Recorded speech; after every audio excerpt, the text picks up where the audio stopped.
Muri Uganda bazindukiye mu matora ya perezida n'ay'abadepite nta murandasi cyangwa interineti biri mu gihugu. Yoweri Kaguta Museveni yaje kuba perezida wa Uganda ku itariki ya 26 Mutarama mu mwaka w'1986 nyuma y'intambara yakoze mu bice bitandukanye by'igihugu akuyeho ubutegetsi bwariho bwa Milton Obote n'abandi bari bayoboye igihugu muri ibyo bihe. Ibi byari nyuma y'imyaka y'intambara ya gisirikare yatangiye mu mwaka w'1981 ubwo Museveni yashinze umutwe w'ingabo ze witwaga National Resistance Army cyangwa NRA.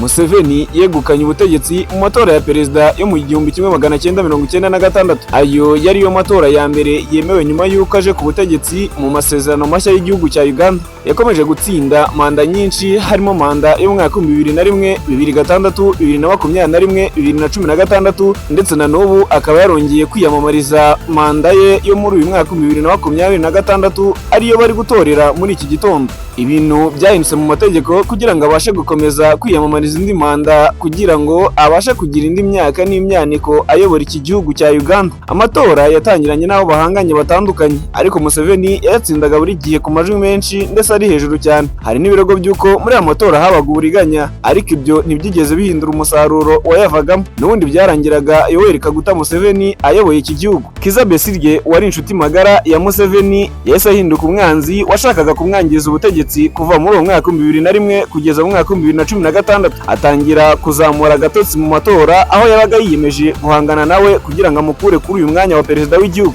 Mu mwaka w'2021 ari nawe uherukamo amatora ubwo nanone uyu perezida Yoweri Kaguta Museveni yatsindaga icyamamare mu muziki Robert Kyagulanyi Ssentamu uzwi ku izina rya Bobi Wine ry'ubuhanzi yaje kuba umukandida ukomeye arwanya Museveni. Museveni yaje gutangaza ko ariwe watsinze amatora ariko Bobi Wine we yarabihakanye avuga ko habaye uburiganya bushingiye ku ngabo. Abaturage batabashije kubona amahirwe angana ndetse internet icyo gihe ikaba yari yahagaze iminsi mike muri ayo matora. Bobi Wine akaba yongeye kuba umukandida muri uyu mwaka wa 2026 akaba ashaka guhagarika ubutegetsi bwa Museveni nyuma y'imyaka 40 yose amaze ayobora iki gihugu. Mbere y'aya matora Uganda yahagaritse internet mu gihugu hose kuva ku munsi wo kuwa kabiri. Uganda Communication Commission yasabye abatanga internet guhagarika serivisi zose rusange harimo imbuga nkoranyambaga, ubutumwa bwa WhatsApp na web browser bagamije gukumira amakuru atariyo, ibihuha, gukumira umutekano muke mu gihe cy'aya matora. Ibi bikaba byari biheruka mu mwaka wa 2021 igihe amatora yabaga. Internet yahagaze iminsi itari mike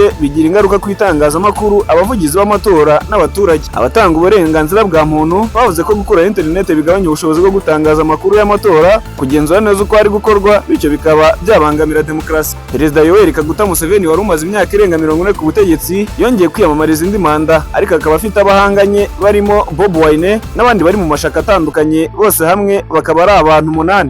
Imyigaragambyo, ibikorwa byo guhagarika imitwe y'amashyaka, gukaza umutekano n'ishami ry'ingabo mu mijyi byatumye habaho impungenge ku matora atekanye kandi yisanzuye. Kuri ubu ngubu nta gitangazamakuru na kimwe cyo muri Uganda wabona kiri gutangaza ibijyanye cyangwa se imigendekere y'aya matora. Ndi Daniel Niyonkuru.